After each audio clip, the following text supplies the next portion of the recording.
ஹாய்ங்க. நாங்கள் மலேசியாவுக்கு போயிருந்தோம். இங்கே தான் தங்கியிருந்தோம். இதுக்கு வந்து பக்கத்தில் தான் ஐஓஐ மால்னு ஒன்று இருந்துச்சு. நாங்கள் ஹோம் ஸ்டே தான் எடுத்திருந்தோம்.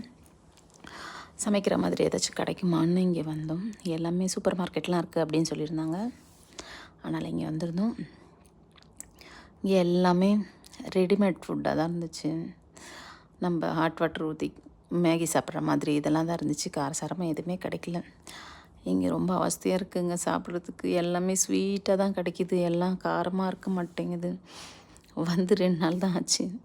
அதுக்குள்ளே காரமாக சாப்பிட்ணும், காரக்குழம்பு சாம்பார் ஊற்றி சாப்பிட்ணும், ஊறுகாய் பிசைஞ்சு சாப்பிட்ணும் போடலாம் ஆசையாக இருக்குது. இந்த 2 நாள்லேயே வாய் செத்து போச்சு. சரி, இங்கேருந்து ஏதாச்சும் கிடைக்கும்னு வந்தால் இங்கே எல்லாமே வந்து இங்கே ஊருக்கு ஏற்ற மாதிரி தான் இருக்குது. சரி, இந்த ஃபிஷ்ஷில் தான் இந்த ஃப்ரை பண்ணி சாப்பிட்ற மாதிரி எடுத்துகிட்டு போய் ஃப்ரை பண்ணால் அதுவுமே ரொம்ப ஸ்வீட்டாக தான் இருந்துச்சு. மீன் மாதிரியே இல்லை, ஒரு மாதிரி ப்ரெட்டு மாதிரி இருந்துச்சு. எல்லாமே தண்ணியாக ஜூஸியாக தான் கொடுக்குறாங்க. 2வது எல்லாமே ஒரு மாதிரி புளிப்பாக இருக்குது. இங்கே வாங்கின உப்பு கூட கொஞ்சம் போட்டாலே நிறைய உப்பு கரிக்குது. எப்படி சமைக்கணுன்னே தெரியல.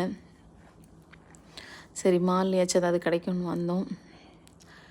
இங்கேயே எதுவுமே இல்லை நம்ம சாப்பிட்ற மாதிரி. மீனெல்லாம் இருந்துச்சு. ஆனால் வந்து மீன் செய்யணுன்னாலும் மெயினாக காரம் இல்லைன்னா மீன் நீச்சு வாசனை வரும். இங்கே எல்லாமே நீச்சு வாசனையாக தான் இருக்குது.